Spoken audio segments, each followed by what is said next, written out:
इतिहास तीन शब्दों इति जोड़कर आस से मिलकर बना है, जिसका अर्थ है ऐसा निश्चित रूप से हुआ। इस प्रकार इतिहास अतीत को जानने का एक साधन है। किसी समाज या राष्ट्र के इतिहास के अध्ययन के द्वारा हम उस समाज या राष्ट्र के अतीत को जान सकते हैं। यहाँ अतीत से हमारा तात्पर्य उस राष्ट्र की संस्कृति और सभ्यता से है। प्रत्येक देश अथवा राष्ट्र की अस्मिता की पहचान उसकी संस्कृति और सभ्यता से की जाती है। संस्कृति के अंतर्गत मानव के समस्त क्रियाकलाप आते हैं, जबकि सभ्यता के अंतर्गत उसके भौतिक पहलुओं पर विशेष जोर दिया जाता है। प्राचीन काल में भारत के विशाल उपमहाद्वीप को भारतवर्ष अर्थात भरतों की भूमि के नाम से जाना जाता था। विष्णु पुराण में उल्लिखित है, समुद्र के उत्तर में तथा हिमालय के दक्षिण में जो स्थित है वह भारत देश है तथा वहाँ की संतति भारतीय है। इस देश का भारत नामकरण ऋग्वैदिक काल के प्रमुख जन भरत के नाम पर किया गया लगता है। भारत देश जम्बूद्वीप का दक्षिणी भाग था। सिंधु द्वारा सिंचित प्रदेश को इंडिया नाम सबसे पहले हखामनी ईरानियों द्वारा दिया गया। पारसियों के पवित्र ग्रंथ जिंद अवेस्ता में सरस्वती की 7 नदियों के क्षेत्र का उल्लेख करते हुए सप्तसैंधव शब्द का प्रयोग किया गया है। यूनानियों ने बाद में ये शब्द ईरानियों से उधार लेकर सिंधु नदी को इंडोस के नाम से पुकारा। ईरानियों या पारसियनों की पुस्तक मेहरेवास्त और यासना में सप्तसिंधु के स्थान पर हप्त हिंदू का उल्लेख मिलता है। इससे पता चलता है कि ईरानी स के स्थान पर ह का प्रयोग करते थे। इन्हीं पुस्तकों में बाद में हिंदू के स्थान पर हिंदू शब्द का प्रयोग मिलता है, जिससे पता चलता है कि इस शब्द का विस्तार इंड्स के क्षेत्र के आगे के प्रदेश तक था। प्रसिद्ध यूनानी इतिहासकार हेरोडोट्स ने इंडोस शब्द का प्रयोग पर्सियन साम्राज्य की क्षत्रपी के लिए किया था, लेकिन बाद में यूनान और रोम दोनों के लेखकों द्वारा इस शब्द को समूचे देश के लिए लागू कर दिया गया। ईसा की प्रथम शताब्दी में चीन में बौद्ध धर्म का प्रवेश होने पर चीनियों ने भारत के लिए तेनचू अथवा चुनतू शब्द का प्रयोग किया है, लेकिन ह्वेनसांग के बाद वहां पर यिनतू शब्द का चलन हो गया। फारसी में हिंदू, यूनानी में इंडोस, हिब्रू में होड्डू, लैटिन में इंडस और चीनी में तेनचू, ये सभी शब्द सिंधु शब्द के बिगड़े हुए रूप है। इस प्रकार भारत के वंशज भारतीय अथवा हिंदुओं के नाम से जाने लगे। इत्सिंग कहता है कि हिंदू नाम का प्रयोग केवल उत्तरी जनजातियों द्वारा किया जाता है और स्वयं भारत के लोग इसे नहीं जानते। एक प्रदेश के रूप में भारत का प्रथम सुनिश्चित उल्लेख 6वीं-5वीं शताब्दी ईसा पूर्व की पाणिनि की लिखित पुस्तक अष्टाध्यायी में मिलता है। तब भारत नाम का जनपद कंबोज से मगध तक विनिर्दिष्ट 22 जनपदों में से एक था। बाद में बौद्ध साहित्य में प्राचीन सप्त सिंधु के अनुरूप 7 भारत प्रदेशों का उल्लेख है। इत्सिंग ने भारत के लिए आर्य देश और ब्रह्मराष्ट्र जैसे शब्दों का प्रयोग किया। पतंजलि के समय में 150 ई.पू. आर्यावर्त शब्द का उल्लेख मिलता है। पुराणों में भारतवर्ष शब्द की परिभाषा इस प्रकार की गई है, वह देश जो समुद्र अर्थात हिंद महासागर के उत्तर में और बर्फीले पर्वतों हिमालय के दक्षिण में स्थित है, जहाँ पर 7 मुख्य पर्वत श्रृंखलाएं हैं, अर्थात महेंद्र, मलय, सही, सुक्तिम त्रिक्षी, गोंडवाना के पहाड़, विंध्य और परियात्र, अरावली तक पश्चिमी विंध्य पर्वत श्रेणियाँ, जहाँ भरत के वंशज रहते हैं और जिसके पूर्व में किरात और पश्चिम में यवन, आयोनियन अथवा यूनानी रहते हैं और इसके अपने लोग ब्राह्मण, क्षत्रिय, वैश्य और शूद्र अर्थात हिंदू हैं। परंतु भारतवर्ष नाम इंडिया शब्द की तरह केवल एक भौगोलिक अभिव्यक्ति नहीं है, इसका एक ऐतिहासिक महत्व है। जो ऋग्वेद के भरतों के देश का संकेत देता है। हिंदुओं की नित्य प्रति की साधारण प्रार्थना में एक हिंदू से यह अपेक्षा की जाती है कि वह अपना मातृभूमि की छवि का स्मरण उन 7 पवित्र नदियों गंगा, यमुना, गोदावरी, सरस्वती, नर्मदा, सिंधु और कावेरी के देश के रूप में करे, जिसके अंतर्गत उसका सारा क्षेत्र शामिल है। एक अन्य प्रार्थना में इस भूमि का स्मरण 7 पुरियों, पवित्र नगरों, अयोध्या, मथुरा, माया, आधुनिक हरिद्वार, काशी, कोची, कांजीवरम, अवंतिका, उज्जैन, द्वारावती, द्वारका के देश के रूप में किया गया है। ये नगर भारत के महत्वपूर्ण क्षेत्रों का प्रतिनिधित्व करते हैं। शंकराचार्य ने देश की एकता को प्रोत्साहित करने के उद्देश्य से देश के 4 छोरों पर 4 मठ स्थापित किए थे। उत्तर में हिमालय में बद्री केदार के निकट ज्योतिर्मठ, पश्चिम में द्वारिका में शारदा मठ, पूर्व में पुरी में गोवर्धन मठ और मैसूर में श्रृंगेरी मठ। इस प्रकार हिंदू संस्कृति में संप्रदाय अथवा पंथ राष्ट्रीयता के सहायक हैं, विरोधी नहीं। भागवत पुराण और मनुस्मृति जैसे धार्मिक ग्रंथों में देशभक्ति की भावना से ओतप्रोत अंश पाए जाते हैं, जिसमें भारतवर्ष को देवताओं द्वारा निर्मित भूमि बताया गया है और कहा गया है कि देवता भी पृथ्वी के इस स्वर्ग में जन्म लेने की इच्छा रखते हैं।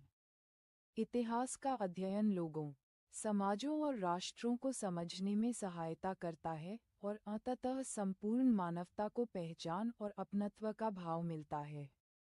इतिहास का अध्ययन लोगों को उनकी संस्कृति, धर्म और समाज व्यवस्था को जानने समझने तथा उनका आदर करने में सहायता करता है। इतिहास का अध्ययन हमें अपने अतीत से वर्तमान और भविष्य के लिए सबक लेना सिखाता है। ये हमें उन गलतियों को दोहराने से रोकता है, जिनके कारण हमें अतीत में युद्ध जैसी अनेक मानव निर्मित विपत्तियों और घोर आपदाओं को झेलना पड़ा। इतिहास हमें ये भी बताता है कि उन बुराइयों को कैसे नज़रअंदाज करें जिन्होंने समाज में समस्याएं खड़ी कर दी थी, और उन बातों का कैसे अनुसरण करें जिनसे समरसता, शांति और समृद्धि को बढ़ावा मिलता है। इतिहास लोगों को उनकी पहचान देता है। अतीत के अध्ययन का यह अर्थ नहीं कि अध्ययनकर्ता अतीत में जीता है, बल्कि वह अतीत के साथ जीना सीख लेता है। इतिहास कोई ऐसी चीज़ नहीं है कि जिसे हम स्वीकार कर सकें या जिसका हम परित्याग कर सकें। इतिहास लेखन की भारतीय परंपरा, बहुत से विदेशी विद्वानों का मत था कि भारतीयों में इतिहास लेखन की कोई समझ नहीं थी और इतिहास के नाम पर जो कुछ लिखा गया था वह बिना अर्थ वाली कहानी से अधिक कुछ नहीं है। उन्हें यह निर्णय सत ही जान पड़ता है। प्राचीन भारत में इतिहास के ज्ञान को बहुत उच्च स्थान दिया जाता था। उसे वेद के समान पवित्र माना जाता था। अथर्ववेद, ब्राह्मणों और उपनिषदों में इतिहास पुराण को ज्ञान की एक शाखा के रूप में शामिल किया गया है।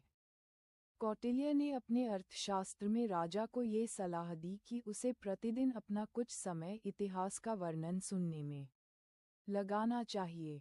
पुराणों के अनुसार इतिहास के विषय हैं सर्ग, सृष्टि की उत्पत्ति, प्रतिसर्ग, सृष्टि का प्रत्यावर्तन एवं प्रतिविकास, मनवंतर, समय की आवृत्ति, वंश, राजाओं और ऋषियों की वंशावली, और वंशानुचरित, कुछ चुने हुए पात्रों की जीवनियाँ। भारत का पौराणिक साहित्य बड़ा विशाल है। 18 मुख्य पुराण हैं, 18 उपपुराण हैं और अनेक अन्य ग्रंथ हैं। सभी पुराणों में राजवंशों का वर्णन अर्जुन के पौत्र परीक्षित के शासनकाल को आधारभूत संदर्भ बिंदु मानते हुए किया गया है। उससे पहले के सभी राजवंशों और राजाओं का उल्लेख भूतकाल में किया गया है और उत्तरवर्ती राजाओं और राजवंशों का उपयोग भविष्यकाल में किया गया है। संभवतः इसका कारण ये है कि परीक्षित के राज्यारोहण को कलियुग का प्रारंभ माना जाता है। बहुत से विद्वानों का विचार है कि यह इस तथ्य की ओर भी संकेत करता है कि शायद पुराणों के लिखे जाने का काल परीक्षित के शासन काल में पूरा हुआ था। पुराणों के संदर्भ में ये स्मरण रहे कि प्राचीन भारत में इतिहास को अतीत के प्रकाश में वर्तमान और भविष्य को आलोकित करने का साधन समझा जाता था। इतिहास का प्रयोजन ये समझना और बताना था कि व्यक्तियों का परिवार के प्रति, परिवारों का अपने वंश के प्रति, वंशों का गांवों के प्रति, गांवों का जनपद व राष्ट्र के प्रति और अंततः समूची मानवता के प्रति क्या कर्तव्य है और उनमें त्याग और बलिदान की भावना कैसे उत्पन्न की जाए। इतिहास को राजाओं, राजवंशों के नामों और उनकी उपलब्धियों आदि का विशाल संग्रह नहीं समझा जाता था। इसे सांस्कृतिक और सामाजिक चेतना जागृत करने का एक सशक्त साधन माना जाता था। शायद इसलिए वर्षा ऋतु में और त्योहारों एवं पर्वों के अवसर पर प्रत्येक गांव और नगर में पुराणों का वाचन और श्रवण वार्षिक समारोहों का एक आवश्यक अंग था। हो सकता है कि पुराण आधुनिक इतिहास लेखन की कसौटी पर खरे न उतरें, अथवा जिन्होंने इसे लिखा है उन्हें इतिहास कार्य के शिल्प विधान का ज्ञान न हो, किंतु उन्हें अपने कार्य के प्रयोजन और स्वयं इतिहास के प्रयोजन की पूरी जानकारी थी। F0E0 गार्जीटर और H.C. रायचौधरी जैसे इतिहासकारों ने पुराणों में वर्णित विभिन्न राजवंशों की वंशावलियों के आधार पर इतिहास लिखने की कोशिश की है। यूनानी इतिहासकार मेगस्थनीज ने उन 153 राजाओं की सूची के अस्तित्व में होने की पुष्टि की है, जो तब तक बीते 6053 वर्षों में हुए थे। कल्हण की राजतरंगिणी को पहली वास्तविक ऐतिहासिक पुस्तक माना जाता है। इसमें 12वीं शताब्दी तक उत्तर भारत का राजनीतिक इतिहास वर्णित है। कल्हण के विवरण से पता चलता है कि प्राचीन भारतीय विलुप्त तथा विस्मृत इतिहास को पुनर्जीवित करने की कुछ आधुनिक विधियों से भी परिचित थे। वह लिखता है, वही गुणवान कवि प्रशंसा का अधिकारी है जो रागद्वेष से मुक्त होकर एकमात्र तथ्यों के निरूपण में ही अपनी भाषा का प्रयोग करता है। वह हमें बताता है कि इतिहासकार का धर्म मात्र ज्ञात घटनाओं में नई घटनाओं को जोड़ना नहीं होता, अपितु सच्चा इतिहासकार प्राचीन अभिलेखों तथा सिक्कों का अध्ययन करके विलुप्त शासकों तथा उनकी विजयों की पुनर्बोझ करता है। कल्हण का ये कथन भारतीयों में इतिहास बुद्धि का सबल प्रमाण प्रस्तुत करता है। 7वीं सदी के चीनी यात्री स्वेनसांग ने लिखा है कि भारत के प्रत्येक प्रांत में घटनाओं का वर्णन लिखने के लिए कर्मचारी नियुक्त किए गए थे। प्रारंभिक विदेशी प्राचीन भारत का इतिहास लिखने में सबसे पहला प्रयास यूनानी लेखकों द्वारा किया गया। इनमें सर्वाधिक उल्लेखनीय Herodotus, Nearchus, Megasthenes, Plutarch, Arrian, Strabo, Pliny और टालमी हैं। लेकिन मेगस्थनीज को छोड़कर इन सभी ने भारतीय इतिहास में सही अर्थों में केवल सीमांतिक रूप से स्पर्श किया है। उनका सरोकार अधिकांशतः भारत के उत्तर पश्चिम भागों और प्रधानतः उन क्षेत्रों से ही रहा जो फारस और यूनान के क्षत्रकों के राज्यों के भाग थे अथवा जहां सिकंदर का अभियान हुआ था।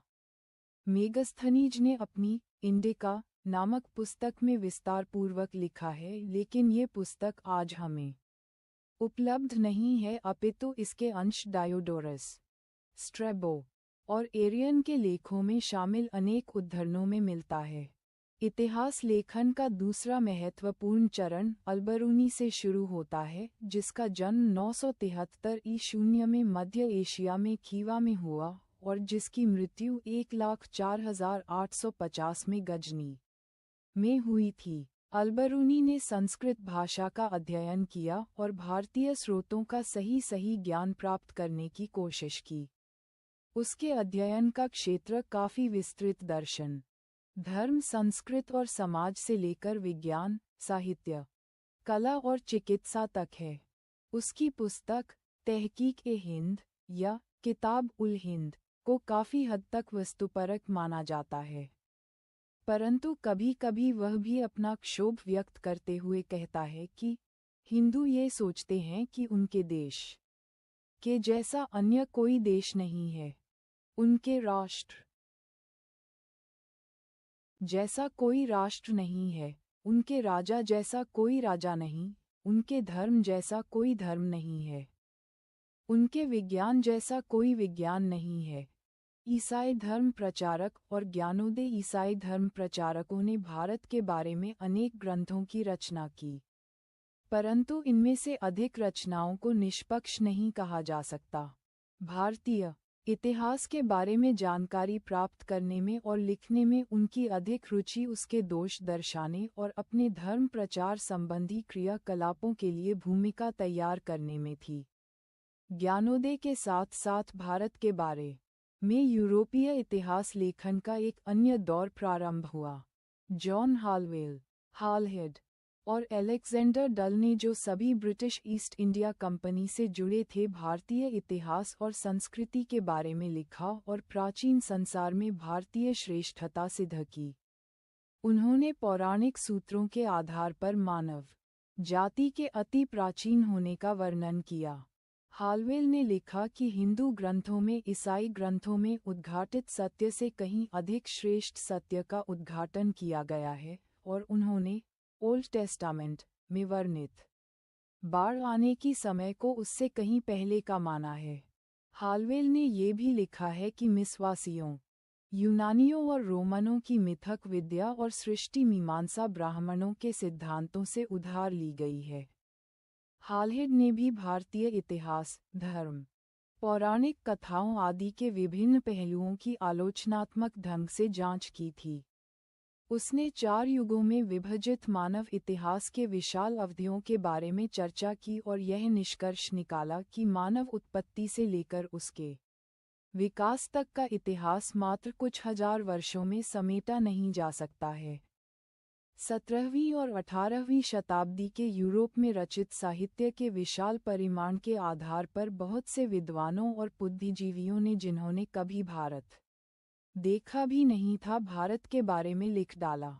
महान बुद्धिजीवी और राजनीति विशारद वोल्टेयर ने भारत को धर्म के सबसे प्राचीन और विशुद्ध रूप की वासभूमि और विश्व की सभ्यता की शैशव स्थली माना था। उसने भारतीयों का वर्णन करते हुए कहा था कि अपने अनको बैकगैमन, पासे का खेल, शतरंज के खेल, रेखागणित के अपने प्रथम सिद्धांतों, अपनी कथा कहानियों के लिए जो हमारी अपनी बन चुकी है, हम भारतीय लोगों के ऋणी हैं। उसने आगे लिखा था कि संक्षेप में मेरी यह मान्यता है कि हमारी प्रत्येक चीज खगोल विद्या, ज्योतिष विद्या, आध्यात्म विद्या, तत्वमीमांसा आदि गंगा के तट से आई है।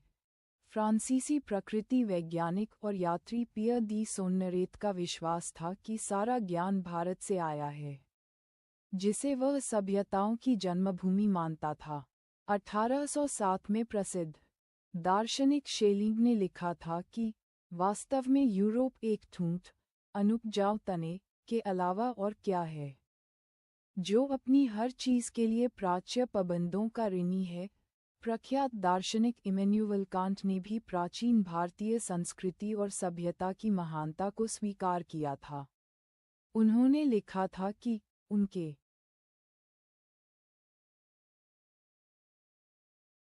धर्म में एक महान विशुद्धता थी, उसमें हमें देवत्व की विशुद्ध संकल्पना के चिन्ह मिल सकते हैं जो हमें कहीं अन्यत्र आसानी से प्राप्त नहीं हो सकते।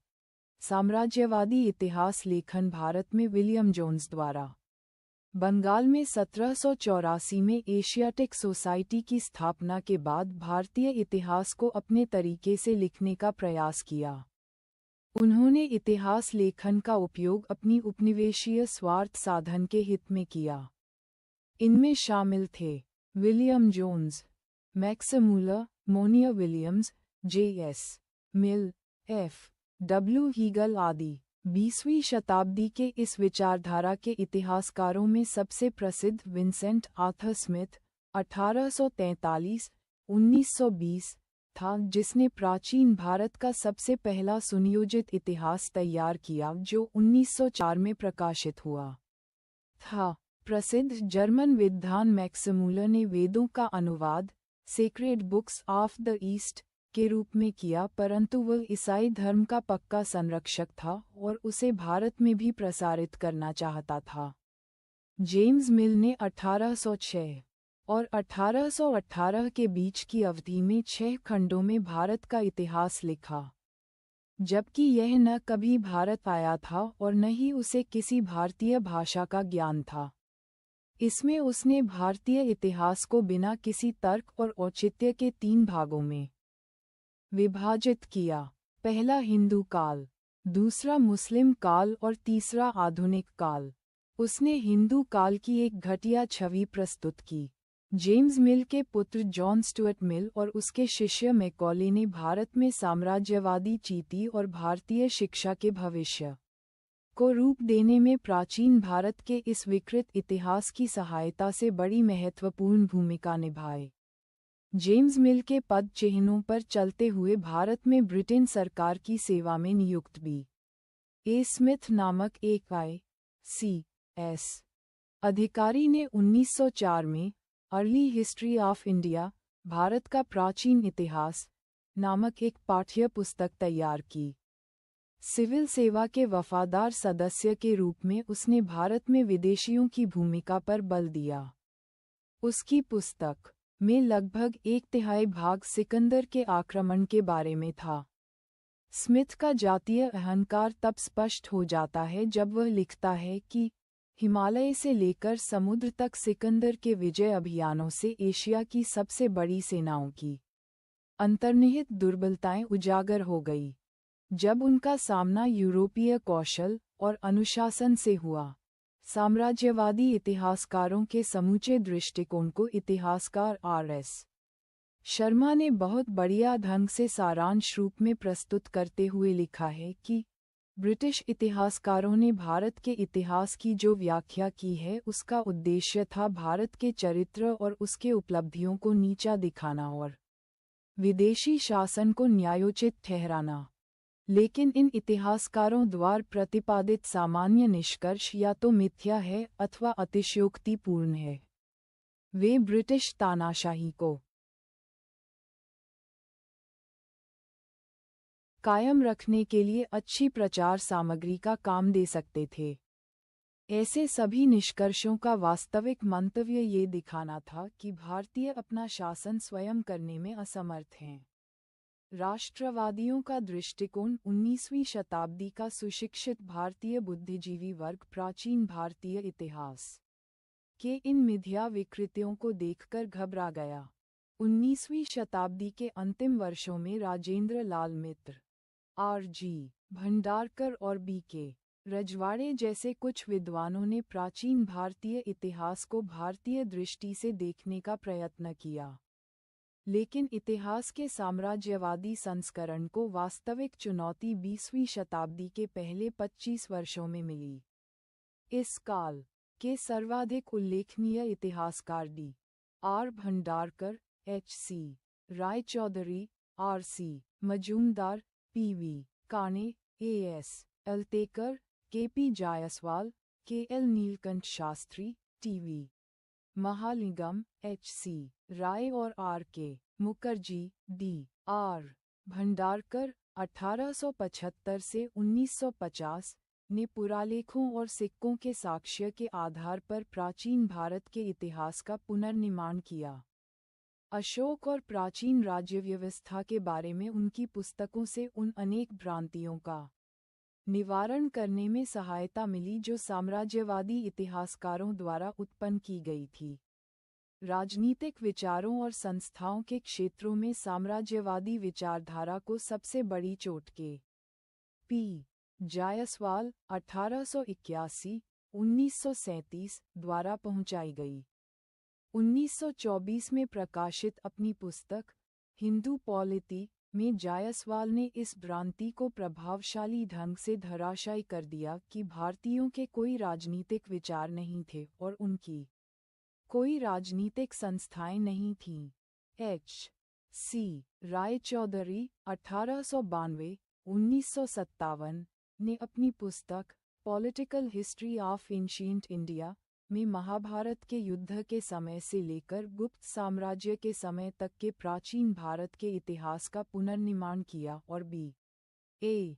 स्मिथ द्वारा उत्पन्न किए गए भ्रम के बादलों को लगभग पूरी तरह साफ कर दिया। भारतीय इतिहासकारों में R.C.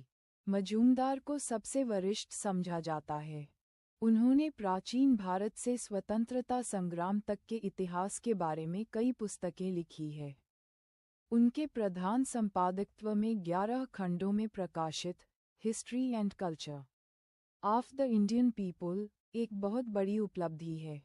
इस अनेक खंडों वाली पुस्तकमाला में भारत के प्रागैतिहासिक काल से 1947 में भारत की स्वतंत्रता प्राप्ति के समय तक के भारतीय इतिहास और भारतीय सभ्यता का निरूपण एवं विवेचन किया गया है। नीलकंठ शास्त्री 1892-1975 ने दक्षिण भारत के इतिहास को समझने में भारी योगदान दिया है। उन्होंने ए हिस्ट्री ऑफ एंशिएंट इंडिया और ए हिस्ट्री ऑफ साउथ इंडिया जैसी प्रसिद्ध पुस्तकें लिखी। इसी प्रकार R.K. मुखर्जी 1886-1964 ने हिंदू सिविलाइजेशन, चंद्रगुप्त मौर्य, अशोक और फंडामेंटल यूनिटी ऑफ इंडिया जैसी उत्कृष्ट पुस्तकें लिखी। P.V. काने 1880-1972 संस्कृत के एक महान विद्वान थे।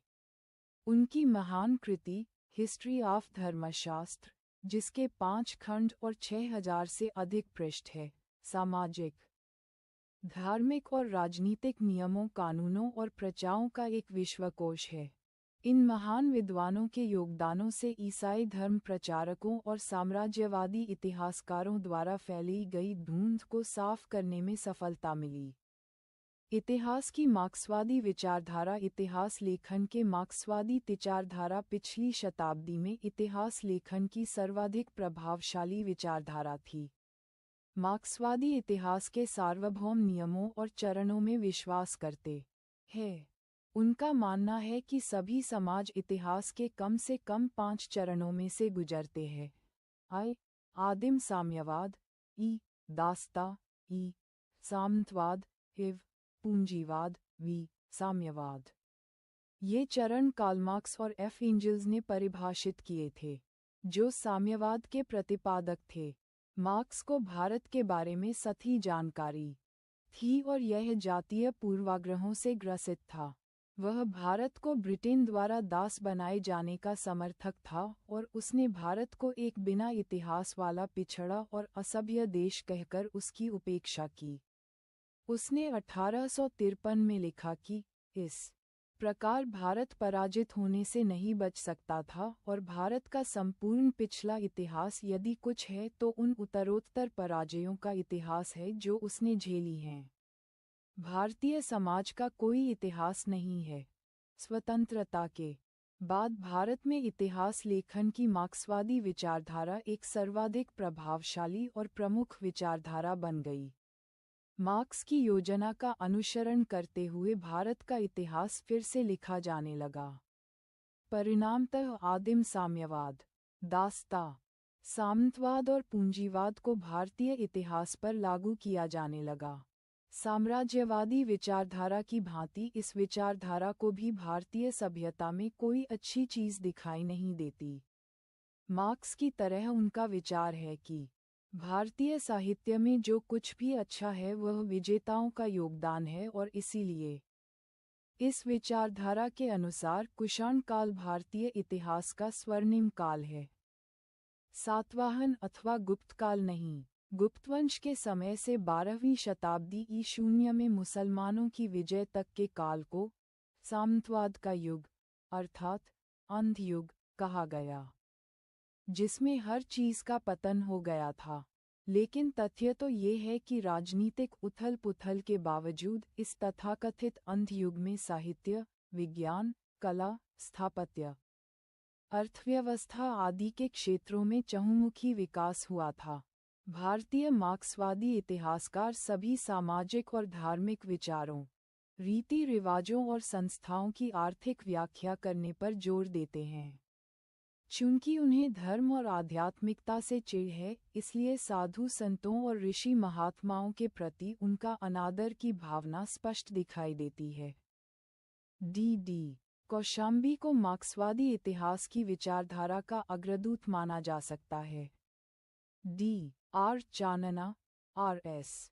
शर्मा, रोमिला थापर, इरफान हबीब, विपिन चंद्र और सतीशचंद्र भारत के कुछ प्रमुख मार्क्सवादी इतिहासकार हैं।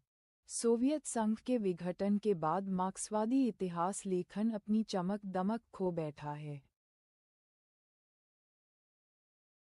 बहुविषयक दृष्टिकोण पिछले 10 वर्षों में पुरातत्व विज्ञान, जीवाश्म विज्ञान, मानव विज्ञान, खगोल विज्ञान और अंतरिक्ष अनुसंधान जैसे विभिन्न विषय क्षेत्रों से विशाल मात्रा में आधारभूत जानकारी प्राप्त होने से प्राचीन भारतीय इतिहास के अध्ययन में एक नई रुचि उत्पन्न हुई है।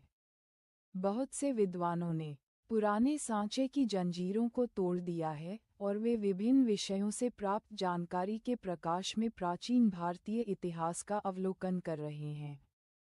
इसे बहुविषयक दृष्टिकोण कहा जाता है। प्राचीन भारतीय इतिहास के स्रोत प्राचीन भारतीय इतिहास का पुनर्निर्माण विभिन्न स्रोतों के आधार पर किया जाता है। मुख्य रूप से इन स्रोतों को 2 श्रेणियों में वर्गीकृत किया जा सकता है: साहित्यिक और पुरातात्विक स्रोत। साहित्यिक स्रोतों में वैदिक, संस्कृत, पाली, प्राकृत और अन्य साहित्य को तथा इसके अलावा विदेशियों द्वारा लिखे गए वृत्तांतों को शामिल किया जा सकता है।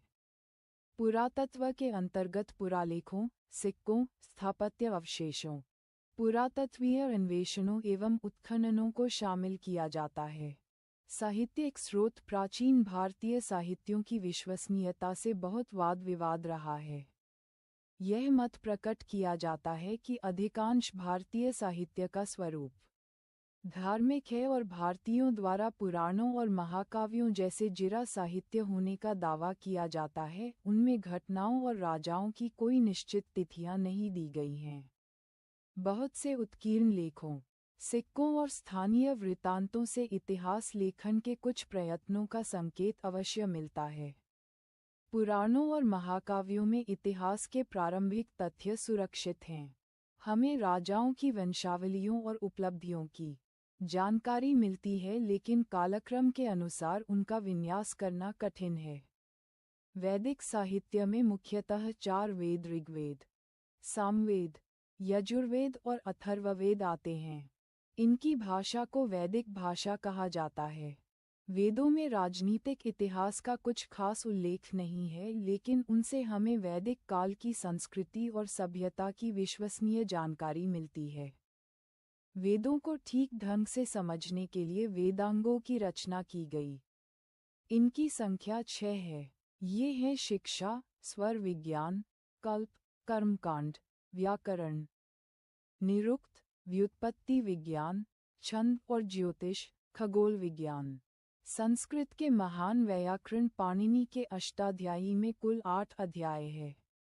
सूत्रों में लिखने की यह उत्कृष्ट कला चरम परिणति है, जिसमें प्रत्येक अध्याय बड़े सुनिश्चित रूप से परस्पर गुंथा हुआ है। वेदों के अलावा ब्राह्मणों, आरण्यकों और उपनिषदों को भी वैदिक साहित्य में शामिल किया जाता है तथा इन्हें उत्तर वैदिक साहित्य कहा जाता है। ब्राह्मण ग्रंथों में वैदिक कर्मकांड का विस्तार पूर्वक निरूपण किया गया है। आरण्यक ग्रंथों और उपनिषदों में विभिन्न आध्यात्मिक और दार्शनिक समस्याओं के बारे में चर्चाएं की गई हैं। पुराण, जिनकी संख्या 18 है, मुख्यतः ऐतिहासिक विवरण हैं। ऐतिहासिक अध्ययन की 5 शाखाएं पुराणों की विषय वस्तु है। ये हैं: आय, सर्ग, सृष्टि की उत्पत्ति, ई, प्रतिसर्ग, सृष्टि का प्रत्यावर्तन एवं प्रतिविकास, ई, मनवंतर, समय की पुनरावृत्ति, एव, वंश, राजाओं और ऋषियों की वंशावलियां, वी, वंशानुचरित, कुछ चुने हुए पात्रों की जीवनियां। बाद में तीर्थों और उनके महात्म्य के वर्णन को भी इसमें शामिल किया गया। जैन व बौद्ध साहित्य प्राकृत व पाली भाषाओं में लिखे गए।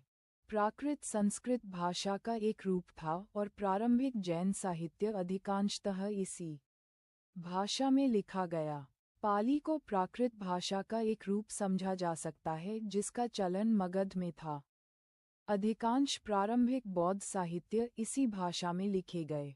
बौद्ध भिक्षुओं के साथ यह भाषा श्रीलंका पहुंची और वहां एक प्रमुख भाषा बनी हुई है। जातक कथाओं के नाम से प्रसिद्ध बौद्ध कृतियों का भी ऐतिहासिक महत्व है क्योंकि उनका संबंध बुद्ध के पूर्व जन्मों से है। ऐसी 550 से अधिक कथाएं हैं। धर्मसूत्र स्मृतियों में सर्व साधारण और शासकों के लिए नियम और विनियम निर्धारित है। इन्हें प्राचीन भारतीय राजव्यवस्था और समाज के लिए संविधान व विधि पुस्तकों का नाम दिया जा सकता है। इन्हें धर्मशास्त्र भी कहा जा सकता है। इनका संकलन 600 ईसा पूर्व से 200 ईसा पूर्व के बीच किया गया।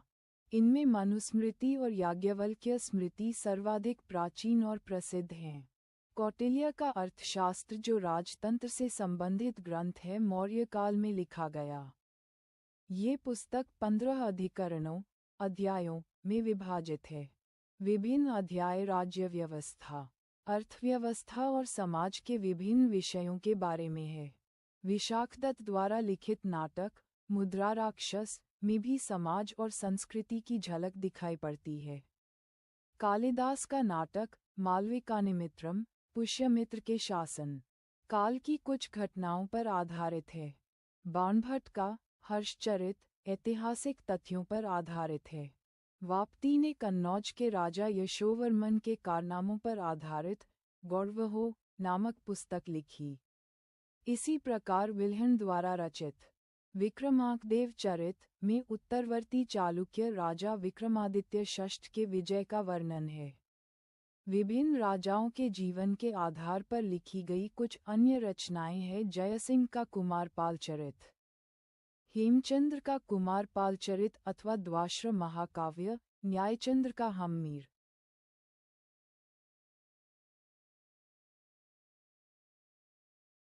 काव्य, पद्मगुप्त का नवसाहसांक चरित, विल्लाल का भोज प्रबंध, चंदबरदाई का पृथ्वीराज चरित, पृथ्वीराजरासो। किंतु कल्हण द्वारा लिखित राजतरंगिणी नामक ऐतिहासिक ग्रंथ इतिहास लेखन का सर्वोत्तम उदाहरण है, जिसकी प्रशंसा आधुनिक इतिहासकारों द्वारा की गई है। ऐतिहासिक अनुसंधान के उसके विवेचनात्मक तरीके और ऐतिहासिक तथ्यों के निष्पक्ष प्रस्तुतिकरण के कारण उसे आधुनिक इतिहासकारों से बहुत अधिक सम्मान प्राप्त हुआ है। संगम साहित्य से हमें दक्षिण के 3 राज्यों चोल, चेर और पांड्य की संस्कृति की जानकारी मिलती है। इस साहित्य की कविताओं की कुल मिलाकर 30,000 पंक्तियां हैं। ये कविताएं 2 मुख्य समूहों पदिने किलकंका और पत्तप्पातु में विभाजित हैं। इस साहित्य से लगभग 500 ईसा पूर्व से 500 ई. तक की घटनाओं का विवरण प्राप्त होता है। विदेशी विवरण प्राचीन भारतीय इतिहास की बहुत सी जानकारी विदेशियों के विवरण से प्राप्त होती है। इन विदेशियों में यूनानी, चीनी, अरबी, फारसी आदि लेखक विशेष रूप से उल्लेखनीय है। यूनान के प्राचीनतम लेखकों में टेसियस तथा हेरोडोट्स के नाम प्रसिद्ध है। टेसियस यूनान का राजवैद्य था तथा उसने यूनानी अधिकारियों द्वारा ही भारत के विषय में जानकारी प्राप्त की थी, परंतु उसका विवरण आश्चर्यजनक कहानियों से परिपूर्ण होने के कारण अविश्वसनीय हो गया है। हेरोडोट्स को इतिहास का पिता कहा जाता है। उसने अपनी पुस्तक हिस्टोरिका में 5वीं शताब्दी ईसा पूर्व के भारत फारस के संबंध का वर्णन किया है। सिकंदर के साथ आने वाले लेखकों में नियोकस, आंसिग्रिटस तथा अरितोबुलस के विवरण अपेक्षाकृत अधिक प्रामाणिक और विश्वसनीय हैं। सिकंदर के पश्चात के लेखकों में 3 राजदूतों मेगस्थनीज, डायमेकस और डायनोसियस के नाम उल्लेखनीय हैं, जो यूनानी शासकों द्वारा मौर्य दरबार में भेजे गए थे। इसमें मेगस्थनीज सर्वाधिक प्रसिद्ध हैं। वह सेल्यूकस निकेटर का राजदूत था तथा चंद्रगुप्त मौर्य के दरबार में आया था। उसने इंडिका नामक पुरु में मौर्य युगीन समाज एवं संस्कृति के बारे में लिखा है। यद्यपि यह पुस्तक मूल रूप में उपलब्ध नहीं है, तथापि इसके कुछ अंश उद्धरण के रूप में एरियन, स्ट्रेओ, जस्टिन आदि की कृतियों में प्राप्त होते हैं। एक अज्ञात यूनानी लेखक ने जो मिशन में आ बसा था लगभग 80 ई. में भारतीय तट के अपनी वैयक्तिक यात्रा के आधार पर पेरिप्लस ऑफ द एरिजिया सी नामक पुस्तक लिखी, जिससे भारत के समुद्री तटों के बारे में बहुमूल्य सूचना प्राप्त होती है। एक अन्य लेखक टालमी ने दूसरी शताब्दी ई. में भारत का भूगोल लिखा। इसी तरह प्लिनी ने प्रथम शताब्दी ई. में नेचुरल हिस्टोरिका नामक पुस्तक लिखी। इससे भारतीय पशुओं, पेड़ पौधों, खनिज पदार्थों आदि का ज्ञान प्राप्त होता है। चीनी यात्री समय समय पर भारत आते रहे थे। वे यहाँ बौद्ध तीर्थों का दर्शन करने या बौद्ध धर्म का अध्ययन करने आए थे। इसलिए उनके विवरणों का झुकाव कुछ हद तक बौद्ध धर्म की तरफ है। इन चीनी यात्रियों में 4 के नाम विशेष रूप से प्रसिद्ध है: फालियान, सुनगयुन, स्वेनसांग तथा इत्सिंग। फाह्यान चंद्रगुप्त विक्रमादित्य के दरबार में 375 से 415 ई. के बीच आया था। उसने अपने विवरण में मध्य देश की जनता को सुखी एवं समृद्ध बताया। सुनगयुन 518 ई. में भारत आया और अपने 3 वर्ष की यात्रा में बौद्ध ग्रंथों की प्रतियां एकत्रित की। चीनी यात्रियों में सर्वाधिक महत्व ह्वेनसांग अथवा युवानचोंग का है, जो हर्ष के समय में 629 ई. में भारत आया। वह यहाँ लगभग 16 वर्षों तक रहा। उसका यात्रा वृत्तांत सीयूकी नाम से प्रसिद्ध है, जिसमें 138 देशों का विवरण प्राप्त होता है। इससे हर्षकालीन भारत के समाज, धर्म तथा राजनीति पर प्रकाश पड़ता है। उसके मित्र वीली ने ह्वेनसांग की जीवनी लिखी, जो हर्षकालीन भारत की दशा के ज्ञान के लिए महत्वपूर्ण है। इन बौद्ध यात्रियों की बौद्ध धर्म में अत्यधिक आस्था के कारण उनके विवरण कुछ अतिशयोक्तिपूर्ण हो गए हैं। उदाहरण के लिए ह्वेनसांग ने हर्षवर्धन का वर्णन बौद्ध धर्म के अनुयायी के रूप में किया है, जबकि अपने पुरालेखीय अभिलेखों में हर्ष ने अपने आप को शिव का भक्त बताया है। इत्सिंग 671 ईस्वी में भारत आया था। उसने अपने विवरण में नालंदा विश्वविद्यालय, विक्रमशिला विश्वविद्यालय तथा अपने समय के भारत दशा का वर्णन किया है। अन्य चीनी लेखकों में मा त्वानलिन तथा चाओ जू कुआ के नाम उल्लेखनीय है। मा त्वान लिन के विवरण से हर्ष के पूर्वी अभियान के विषय में कुछ सूचना मिलती है, जबकि चाओ जू कुआ चोल इतिहास के विषय में सूचना देता है। कुछ अरबों ने भी भारत के बारे में अपने विवरण छोड़े हैं। इसमें सबसे प्रसिद्ध अबू रेहान है, जिसे अल्बेरूनी के नाम से जाना जाता है। उसका जन्म 973 ईस्वी में ख्वारिज़्म, खीवा में हुआ था। उसकी विद्वता से प्रभावित होकर ख्वारिज़्म के मनूनी शासक ने उसे अपना मंत्री नियुक्त कर दिया। 1017 ईस्वी में गजनी के सुल्तान महमूद के ख्वारिज़्म पर आक्रमण करने और जीतने के बाद अन्य लोगों के साथ अल्बेरूनी को भी बंदी बनाया गया। उसकी विद्वता से प्रभावित होकर महमूद ने उसे राज ज्योतिषी के पद पर नियुक्त कर दिया। उसने अपनी पुस्तक तहकीक-ए-हिंद, भारत की खोज में यहाँ के निवासियों की दशा का वर्णन किया है, किंतु उसने अपने समय की राजनीतिक स्थिति के बारे में कोई जानकारी नहीं दी। उपयुक्त लेखकों के अतिरिक्त तिब्बती बौद्ध लेखक तारानाथ 12वीं शताब्दी के ग्रंथों कंग्युर तथा तंग्युर से भी भारतीय इतिहास की कुछ जानकारी प्राप्त होती है। वेनिस का प्रसिद्ध यात्री मार्को पोलो जिरा ने पूरी दुनिया की यात्रा की थी। 13वीं सदी के अंत में पांड्य देश की यात्रा पर आया था। उसका वृत्तांत पांड्य इतिहास के लिए उपयोगी है। उसने लिखा है कि भारतीय शासक अपना बहुत सा पैसा घोड़ों की खरीद में बेकार कर देते हैं।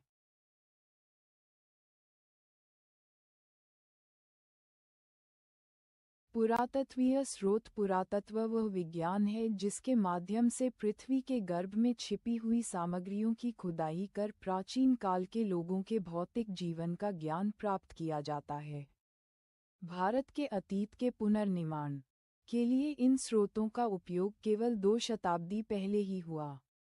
इसी से हमें सिंधु सभ्यता जैसी नई संस्कृति का ज्ञान हुआ। पुरातत्व के अंतर्गत 3 प्रकार के साक्ष्य आते हैं: अभिलेखीय साक्ष्य, मुद्रा साक्ष्य, स्मारक साक्ष्य। अभिलेख इतिहास लेखन का सबसे महत्वपूर्ण और विश्वसनीय स्रोत उत्कीर्ण लेख हैं। उत्कीर्ण लेखों के अध्ययन को एपिग्राफी, अभिलेख शास्त्र कहा जाता है। लिखने की सबसे प्राचीन प्रणाली हड़प्पा के मुद्राओं में पाई जाती है, लेकिन उसे पढ़ने में अभी तक सफलता नहीं मिली है। इसीलिए अशोक के उत्कीर्ण लेखों के लेखन प्रणाली को सबसे प्राचीन माना जाता है। उसके अभिलेख 4 लिपियों ब्राह्मी, खरोष्ठी, आमेक और यूनानी में हैं।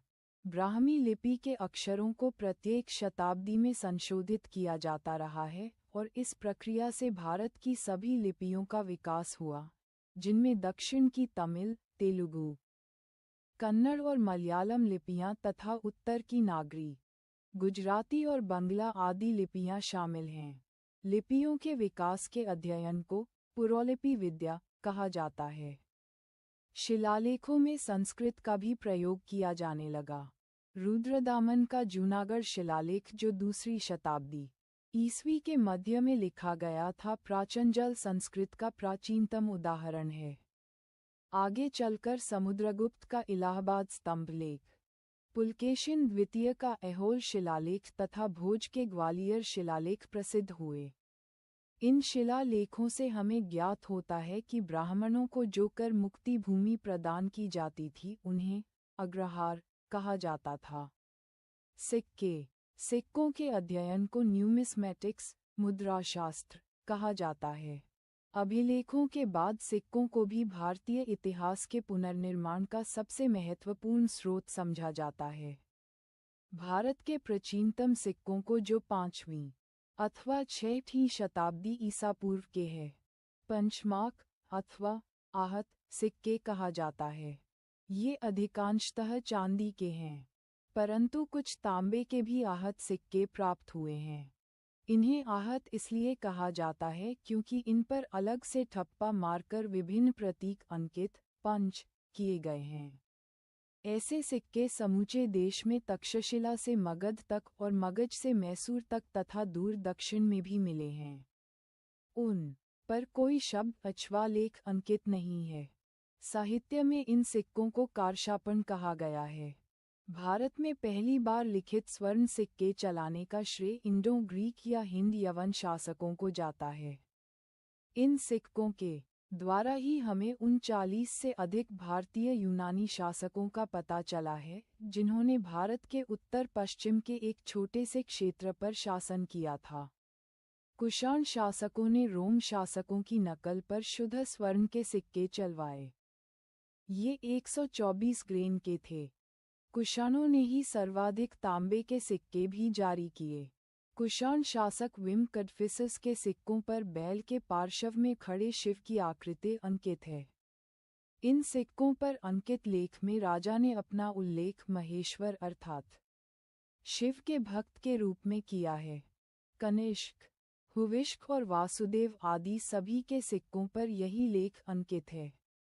कुषाणों के सिक्कों पर बहुत से फारसी और यूनानी देवी देवताओं के अलावा अनेक भारतीय देवी देवताओं की आकृतियां दर्शाई गई हैं। गुप्तवंश के राजाओं ने कुषाणों की परंपरा का ही अनुसरण किया। समुद्रगुप्त के सिक्कों पर उसे वीणा बजाते हुए दर्शाया गया है। इससे उसका संगीत प्रेम प्रकट होता है। समुद्रगुप्त तथा कुमारगुप्त की मुद्राओं से उसके अश्वमेध यज्ञ की सूचना मिलती है। सातवाहन नरेश यज्ञ श्री सातकर्णी की मुद्रा पर जलयान का चित्र अंकित है, जिससे उसकी समुद्र विजय तथा व्यापारिक उपलब्धियों का पता चलता है। कनिष्क के सिक्कों से उसके बौद्ध धर्म में आस्था का पता चलता है। इसी प्रकार चंद्रगुप्त विक्रमादित्य की व्याघ्र शैली की मुद्राओं से उसकी काठियावाड़ के शकों पर विजय की सूचना मिलती है। पुरातत्वीय स्मारक इसके अंतर्गत प्राचीन इमारतें, मंदिर, मूर्तियां आदि आती हैं। इनसे विभिन्न युगों की सामाजिक, धार्मिक तथा आर्थिक परिस्थितियों का बोध होता है। हड़प्पा सभ्यता की खोज से भारतीय संस्कृति और सभ्यता की पुरातनता 2000 वर्ष पीछे चली गई है।